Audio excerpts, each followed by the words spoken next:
Alléluia. Tu vois, quand on parle de Jésus, là, ce nom-là, il est glorieux. Tu vois, Jésus est la personne la plus célèbre au monde. Jésus-Christ, il est connu partout. Tout le monde a déjà entendu parler du nom de Jésus. C'est extraordinaire. Mais qui est ce Jésus-là? Jésus, vous savez que Jésus n'a vécu que 33 ans. C'était un jeune homme. La plupart d'entre nous ici étaient plus âgés que Jésus quand il est mort. Jésus ne s'est pas beaucoup promené.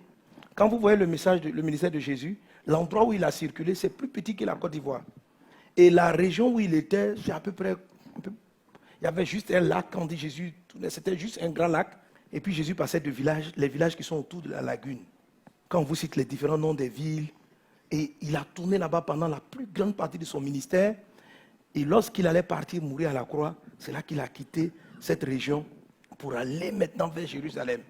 En tout cas, les voyages officiels qu'on lui connaît, à part ce petit tour-là, c'est lorsque ses parents l'ont amené dans son enfance en Égypte, et puis on l'a ramené. Je ne sais pas si vous imaginez quelqu'un qui prêche la parole, qui ne quitte pas la Côte d'Ivoire, qui ne quitte même pas Abidjan, qui meurt très vite à 33 ans. Lui-même de son vivant, il n'a pas écrit de livre. Jésus, pendant qu'il était vivant, il n'a pas écrit un seul livre. Il ne faisait que parler. Mais aujourd'hui, le nombre de livres qu'on a écrits sur son sujet, je ne sais pas comment, quelqu'un, un jeune homme, qui ne va pas quelque part, qui est à Abidjan, mais à l'heure où je vous parle, les gens vont le prier, vont parler de lui en Chine, en Russie, en Papouasie, dans toutes les îles, partout. Je ne sais pas si vous pouvez compter le nombre d'ouvrages qu'on a écrits sur cet homme. Les premiers qui ont écrit sur lui, ce sont ses disciples. Mais lui-même, Jésus, il ne disait même pas aux gens, écrivez ma vie. Mais il avait un tel calme, une telle sérénité. Il est dans son village. Il te dit, tu vois ce que je suis en train d'expliquer là? Jusqu'aux extrémités du monde, on parlera de moi. Les gens disent, mais tu sors un peu du pays, va chez les voisins. Ce n'est pas nécessaire. Amen. Tellement les gens ont parlé de lui. Des siècles après, les gens se sont dit, bon, il faut qu'on établisse le calendrier qui va diriger les années du monde. Et on fait le calendrier. Donc dans vos livres d'histoire, on te dit, moins 500 ans avant JC, plus 2000 ans après JC, tout est avant JC. Mais un jeune homme qui n'a pas quitté son village, qui n'a pas écrit de livre, quel est le degré d'importance qu'il a? Vous savez, mes amis, quand on parle, vous parlez du nom de Jésus, ce n'est pas une simple proclamation. Il faut simplement observer avec humilité pour dire qu'il y a quelque chose d'étrange dans l'histoire de Jésus. Ce n'est pas un homme normal, tu vois. Il y a eu de grands empereurs, les Genghis Khan, Napoléon. Mais je ne sais pas si un seul a fait rédiger autant d'ouvrages. Eux, ils ont conquis l'Europe, l'Asie. Ils ont conquis, ils ont dompté des royaumes. Lui n'a fait aucune guerre. Il n'a pris aucune épée. Il n'a obligé personne à faire quoi que ce soit. Il n'a contraint personne. Tout ce dont on est en train de parler, aime ton prochain. Il faut lui pardonner. Aimez les gens. Faites-leur du bien. Moi, je suis le chemin, la vérité et la vie. Nul ne vient au Père s'il ne passe pas par moi. Bon, quelqu'un qui te dit que mon nom va partir, quelqu'un qui n'est pas sorti de son village, qui te dit qu'on parlera de moi partout. Et les choses arrivent exactement comme il a dit. Tu sais, quand tu parles de lui, il faut faire très attention parce que c'est très spécial. Et la Bible te dit que ce jeune homme, selon les hommes, qui est parti, c'est Dieu qui a pris une forme humaine pour venir parler aux hommes. Ça, c'est sur le plan humain. Ce Jésus-là, tu as besoin de lui.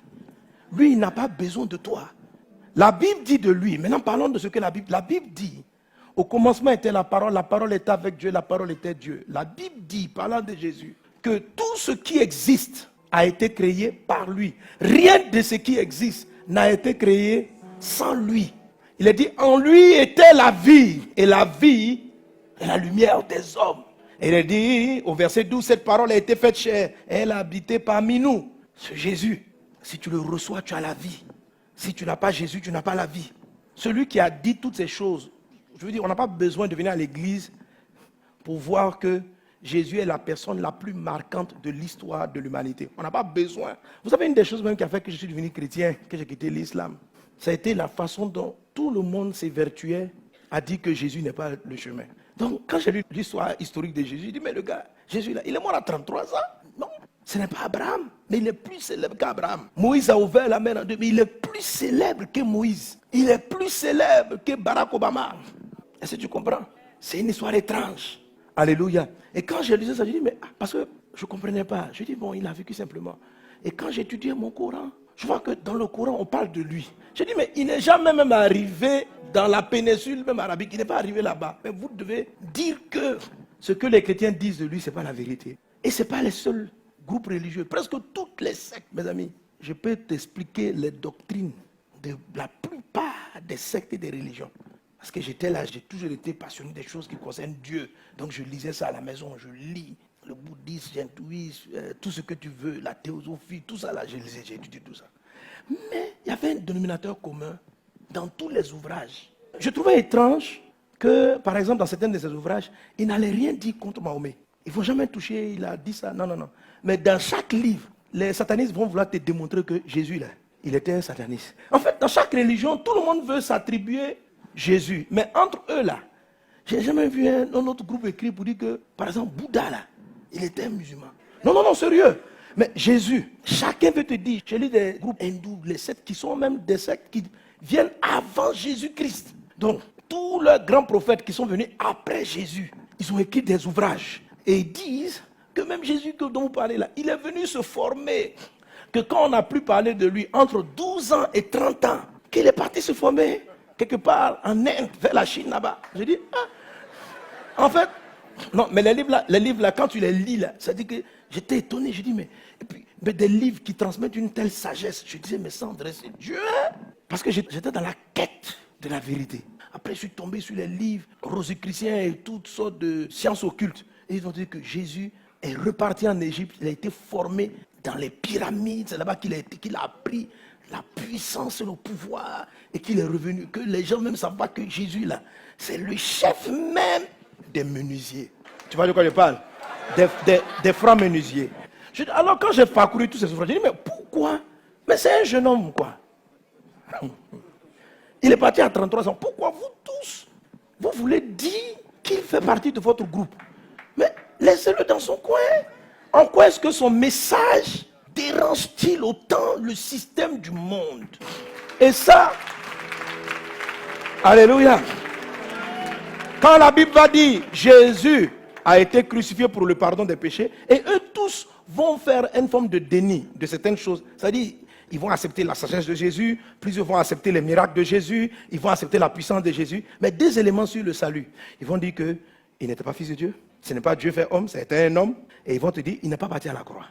C'est-à-dire, les deux éléments qui font qu'on est sauvé là, ils enlèvent ça dans la vie de Jésus. On dit non, ça sont les chrétiens, les gens qui exagèrent. Sinon, c'est un homme normal qui est venu se former parmi nous et qui nous a précédés. Dès même avant de partir, c'est lui-même qui a parlé de nous. Il dit, mais pourquoi tu as besoin qu'un jeune homme de 33 ans dise qui toi tu es? Tu comprends?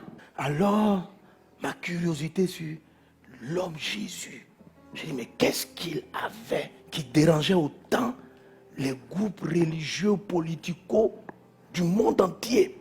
Quelqu'un était avec moi? Et là, ça a attiré donc cette fois. Et j'ai compris que je devais me donner à Jésus. Je lui devais donner ma vie. J'ai commencé à marcher avec Jésus. Mais dans son nom, il y a de la puissance. Dans le nom de Jésus, il y a de la puissance. Amen. Le nom de Jésus, ça transforme. Avant de connaître Jésus, j'étais un homme à femme. C'est-à-dire les filles, j'aimais ça. Non, sérieusement, hein, j'ai dit à Jésus, j'ai dit, Jésus, moi je veux te suivre, hein, mais les histoires de femmes là, tu sais que ça sera compliqué. Hein, parce que c'est pas bon, mais c'est un péché que j'aime. Tu vois, je dis ça à Dieu. Est-ce que tu peux me délivrer? Je dis, bon, moi j'ai fait une chose. Je ne vais plus aborder une fille dans la rue. Mais si elle vient me trouver chez moi, ah Dieu, moi je suis tranquille. Mes amis, Jésus m'a accordé. Mais c'est à un moment donné, tellement il m'a délivré. Les filles même viennent, elles ne me disaient plus rien. C'est vrai. Mes sens ont changé. Mes sens ont changé. J'avais des tendances, des tricheries, turbulents en classe. C'est-à-dire, Jésus, un nom simplement, et puis il m'a rendu droit. Il a donné un sens à ma vie, à étudier, à apprendre, à me former. Il a changé ma vie.